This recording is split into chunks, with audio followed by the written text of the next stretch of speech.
Pemirsa sekadi keuningin galah majeng para sisya untuk belajar saking jero sampun kelanturang malih sekolah swasta taler medalang pemidap-dap ipun. Asa puniki wawancara jurnalis Bali Pos kesarengin Iwayan Wirasa ke Pinaka Kepala Sekolah Ring SMP PGRI 5 Denpasar.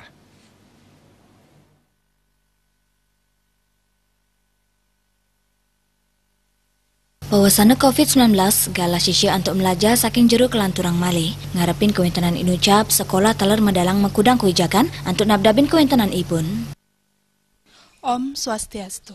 Pamirsa Bali TV, kalanturangnya nih pidap-dap malajah ring suang-suang jero majeng siswa ring sajebak Bali, ngamatuang pikobat anyar majeng ring widang pendidikan pamekasnya nih sekolah swasta. Ring sekolah swasta metu pikobat anyar ngeninin indik mewahnya nih pihak sekolah jagi naur gaji guru santukan kirangnya nih dana pembinaan pendidikan ring sekolah. Antuk punika ring rahinane mangkin titiang sampun kasarengin oleh Dr. Iwayan Wirasa Pinaka Kepala SMP PGRI 5 Denpasar. Om Swastiastu Bapak. Ngeninin indiki punika kebijakan napi kemantan sane kaambil saking pihak sekolah pamekas ring SMP PGRI 5 Denpasar.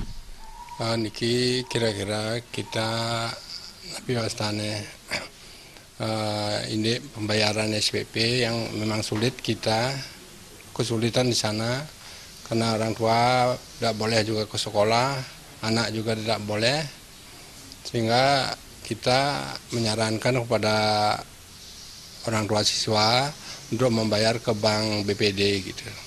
Satios punika kebijakan napi kemantan sane kaambil minap rikale jagi naur upah guru tapi gaji guru.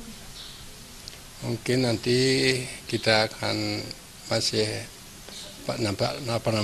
berhubungan dengan Dinas Pendidikan, apa boleh kita menggunakan pinjaman dulu sementara kepada dana BOS itu. Kalau bisa kita pinjam dana BOS itu, ya mungkin agak ringan lah sedikit gitu.